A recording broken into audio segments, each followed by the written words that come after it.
Videoni oxirigacha tomosha qiladigan bo'lsangiz, siz 12 millionlik chegirmaga hamda qiymati 6 million so'mlik bonusga ega bo'lishingiz mumkin. Assalomu alaykum hurmatli yurtdoshlar. Xabaringlar bor, 2026-yil 1-yanvardan boshlab Xitoy avtomobillarini barchasi narxi ko'tariladi.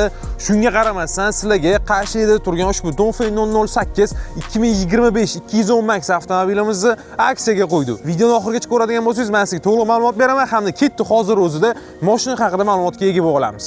Kapot ostida 272 ta ot kuchini bera oladigan 1.5 litrli turbina dvigatel bilan jihozlangan 0 dan 100 gacha bor yo'g'i 702 soniyada tezlana oladi. Bak sig'imi 51 litr, ya'ni 51 litrli benzinni qo'yasiz, to'liq bak bo'ladi mashinangiz. Agar siz shahar ichida ko'proq masofani bosib o'taman deydigan bo'lsangiz, to'liq elektr holatda 210 km masofani bosib o'ta oladi. Yo'q ukam, oilam kattaroq hamda uzoq safarlarni yaxshi ko'raman. Tez keyin meni toqqa chiqib turaman deydigan bo'lsangiz, to'liq gibrid holatda 1300 km masofani bosib o'tadi. 1300 yurarmikan, yurmasmikan? 1300 deyishar, menimcha yurmasa kerak u. Agar sizda ham shunga o'xshash savollar paydo bo'layotgan bo'lsa, keling unda oydinlik kiritib ketamiz. Yaqinda shu narsani bilish uchun, ya'ni 1300 km masofani bosib o'ta oladimi, o'ta olmaydimi? Shuni bilish uchun o'zimiz jamoamiz bilan eksperiment qilib ko'rdik. Ya'ni Toshkentdan Xivagacha bordik. Xabaringlar bor, Hankar degan blogerimiz ham bordilar. O'zlari ikkita yangi yo'lovchilarimiz, ya'ni obunachilarimiz ham olganmiz. Ularning guvohligida Toshkentdan Xivaga bordik. Toshkentdan Xivagacha 1200 km masofa bo'ladigan bo'lsa, bitta to'liq zaryadga bak to'ldirdik. Kech payt уже Xivaga kirib borganimizda, bakimiz hali 100 km ga yetadigan yana benzin bilan tokimiz bor edi.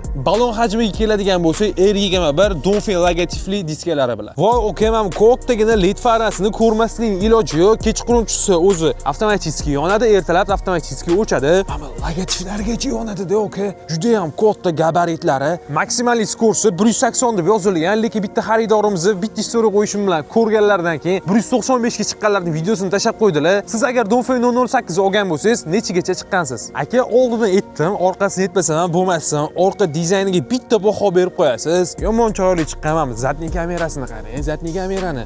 Juda full, ya'ni 3D formatda sizga syomka qilib beradi. Yetmaganiga bagaj ko'rsam. Bagajni ochamiz.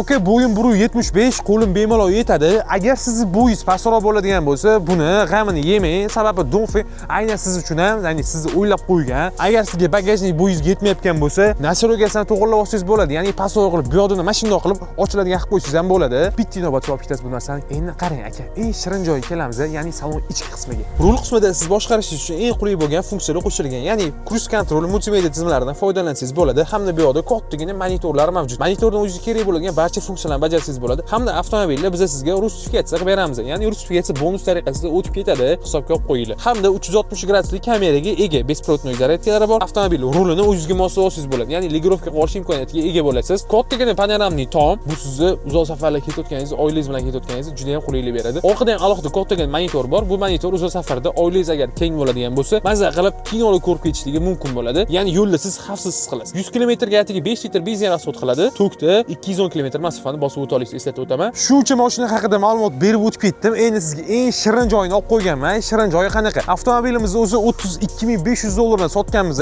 Hozir kunga kelib 31-dekabrgacha 1200 dollarlik, ya'ni 12 millionlik skidka berganmiz. Ya'ni avtomobilni 31300 dollar evaziga xarid qilishingiz mumkin. Hamda biz sizga qiymati 6 million so'mga yaqin bo'ladigan bonusni qo'shib beramiz. Birinchisi rusifikatsiya. Avtomobil o'zi Xitoy tilida bo'ladi, sizga ruschaga o'girib beramiz. Ikkinchisi polik, uchinchisi 7 kilovatlik zaryadka ham qo'shib beramiz. Buni imkoniyatlar har doim ham bo'lmaydi. Hoziroq quyidagi raqamlarga qo'ng'iroq qilgan holatda avtomobilingizda sohibi bo'lib ketishingiz mumkin. Bu aksiyamiz 31-dekabrgacha amal qiladi. Bundoq hisob-kitob qiladigan bo'lsangiz, sizning kun juda ham kam qilyapti. Keyingi 2026-yil 1-yanvardan boshlab avtomobillar narxi 1000 dollardan 1,5 ming dollargacha ko'tarilmasdan oldin hozirgi aksiya narxida xarid qilib qolishga ulgurib qolinglar.